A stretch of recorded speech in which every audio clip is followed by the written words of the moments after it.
श्रद्धेय महानुभावों, संस्कार के प्रसंग में हम लोगों ने विचार किया था माता पिता की सारी उज्जवल शक्तियां पुत्र और पुत्रियों के निर्माण में लगते हैं।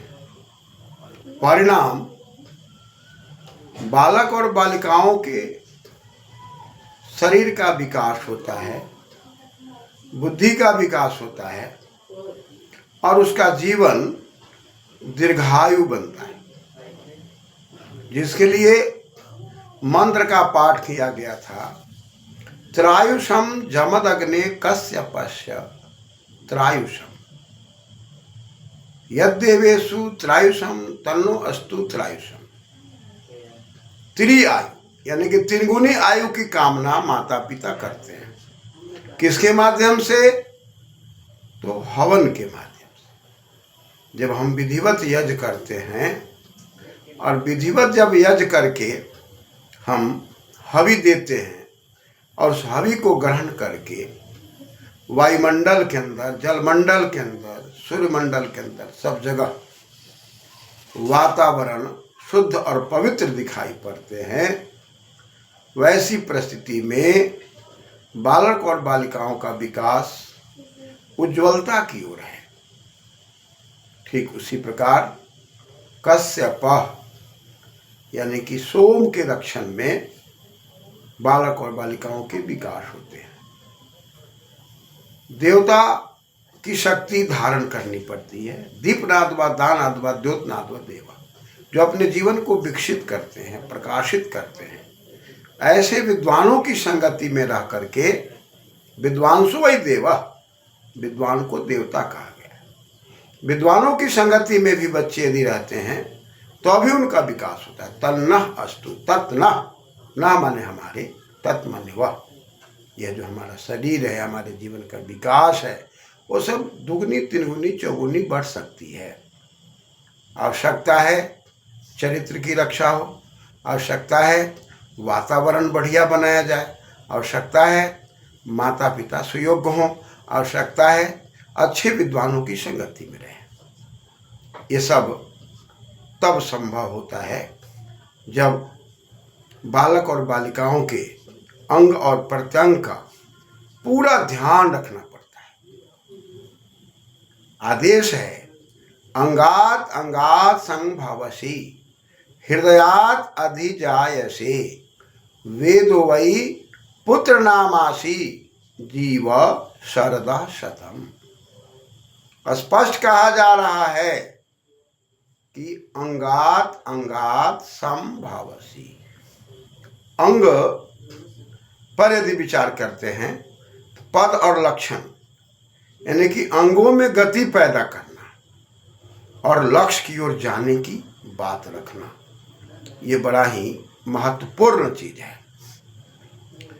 कैसे हम आगे बढ़ सकेंगे? तो हम 5 ज्ञानेंद्रिय और 5 कर्मेंद्रियों ठीक प्रकार से माता पिता समाज के माध्यम से, बड़े बुजुर्गों के माध्यम से सही दिशा में संचालित करेंगे।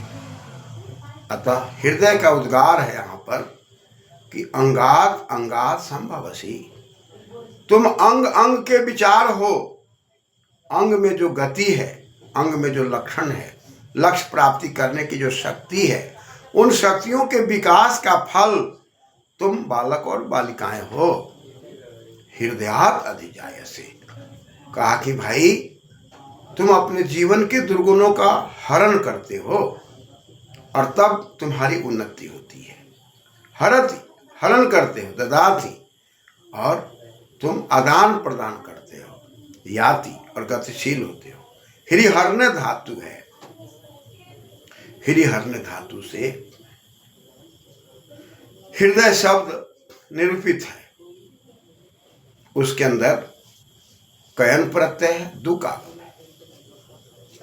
कहा कि भाई हृदय की पवित्रता अत्यंत अनिवार्य है और हृदय के अंदर जो विचार उत्पन्न होते हैं वह विचार मन बुद्धि, आत्मा सब एक साथ मिलाकर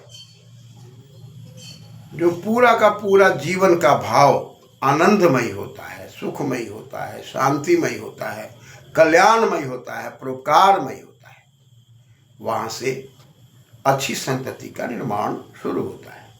इसलिए वेद मंत्र के अंदर बात साफ साफ कही जा रही है, वेदो वही पुत्र नामासी, तू वेदमय है, विद लाभे ज्ञाने विचारने घय प्रत्यय।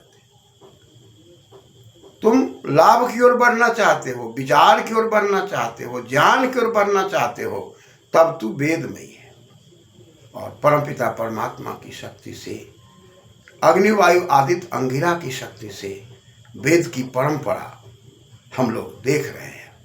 इस परंपरा के पालन में ही मानव मात्र का कल्याण है, इसमें कोई भेदभाव नहीं है।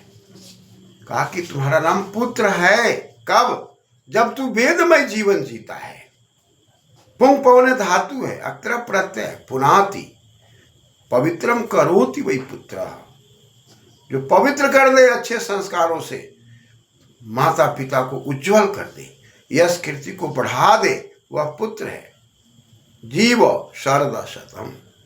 अब जीने की बात कही जा रही है। जीवति जीव, प्राण धारण करना ही जीवन है। प्राण का धारण कैसे होगा? प्राणायाम की कला से, खान पान के शुद्ध रखने से आदमी का जीवन सुजीवन बनेगा। फिर कहा कि शरदा शतम, 100 वर्ष की आयु, शरदा शतात, 100 वर्ष से भी ज्यादा जीने की बात कही जा रही है। और इसमें शरद शब्द का प्रयोग है। शरद में श्री हिंसायाम धातु है, अति प्रत्यय है, और बहुवचन में जस होकर शरदा, यानी कि इस शरद ऋतु के अंदर 2 महीना है, आश्विन और कार्तिक। आश्विन और कार्तिक साम्य अवस्था में होते हैं, ना अधिक जाड़ा है ना अधिक गर्मी है, और ये साम्य अवस्था है। इस साम्य अवस्था में सृजन होता है, साम्य अवस्था में जीवन का विकास होता है। इसलिए हमेशा शरद की बात कही जा रही है। आश्विन में अशुभ व्याप्तो धातु है, और विनि प्रत्यय करते हैं और अन कर देते हैं तो आश्विना बनता है। इस व्याप्ति में होने वाली शक्तियां आश्विन है, और कार्तिक में कीर्ति है। कीर्ति में कृतिका नक्षत्र से युक्त समय है, और पूर्णता की ओर है, पूर्णिमा की ओर है। इस कृतिका नक्षत्र में जब हम अन प्रत्यय करते हैं तो कार्तिक बनता है, यानी कि कृतिका नक्षत्र से जुड़ा हुआ काल है, पूर्णिमा से जुड़ा हुआ काल है, कीर्ति से, यश से, उपकार से जुड़ा हुआ काल है। इस समय में हर व्यक्ति स्वस्थ और आनंदित रहता है, क्योंकि अवस्था साम्यावस्था है। इस समय में जीवन सुजीवन होता है, वातावरण के अंदर और व्यक्ति के विचार के अंदर एक कीर्ति और उपकार की भावना होती है, व्यापकता की भावना होती है। इस माह का प्रभाव होता है। इसलिए कहा कि भाई 10-10तः परिणाम, 10 से 10 का परिणाम, यानी कि 10 में दर्शन है और दशन है, यानी कि हम 10-10 वर्ष जो जीते जाते हैं उसके दशन को झेलते चले जाते हैं और अवगुणों को निकालते चले जाते हैं, तब वो 100 वर्ष हो जाता है। और इस 100 वर्ष के जीने के लिए हृदय की पवित्रता, माता पिता का आह्वान और माता पिता के पवित्र विचार, यज्ञ की परंपरा और खान पान की परंपरा, भक्ष अभक्ष पर विचार रखना और अपने जीवन को महान बनाने का प्रयास करना, ये सब संभव है। और ये सब हमें संस्कार के अंदर निहित है। अतः खान पान, रहन सहन, यज्ञमय जीवन, ये हमको संस्कार प्रदान करते हैं। वेदो वही, और हम वेद की दुनिया में जाते हैं, ज्ञान की दुनिया में जाते हैं। 4 वेदों के आधार पर अपने जीवन को पवित्र करते हैं, माता पिता पवित्र करते हैं, हमारा समाज पवित्र होता है। पर ये सब कुछ तभी संभव है जब हम वेदानुकूल आचरण करें, गुरुकुलीय जीवन हो। और यही जीवन सुजीवन है, जिस पर हमें आपको ध्यान देना होगा। और वेदों की दुनिया में जा कर के, वेदों की ओर लौट करके ही हम अपने घर को, परिवार को सही दिशा दे सकते हैं। इसलिए अंग्रेजों ने हमारे घर को देखा था और इसको होम कहा था, यानी कि यहाँ घर घर में हवन होता था। हुई यते होमा, हु धातु से मन प्रत्यय, जहाँ समर्पण है, माता पिता बड़े बुजुर्ग नाते रिश्तेदार सब एक दूसरे में समर्पित होते हैं, तब क्या कहना, यजमय जीवन, आशीर्वादमय जीवन, कल्याणमय जीवन। और ऐसा जीवन निश्चित रूप से जब घर का निर्माण करेगा तो समाज का भी निर्माण होगा, घर और समाज का निर्माण होगा तो देश का भी निर्माण होगा, और जब देश का निर्माण होगा तो पूरा विश्व एकत्व की ओर बढ़ेगा। धन्यवाद।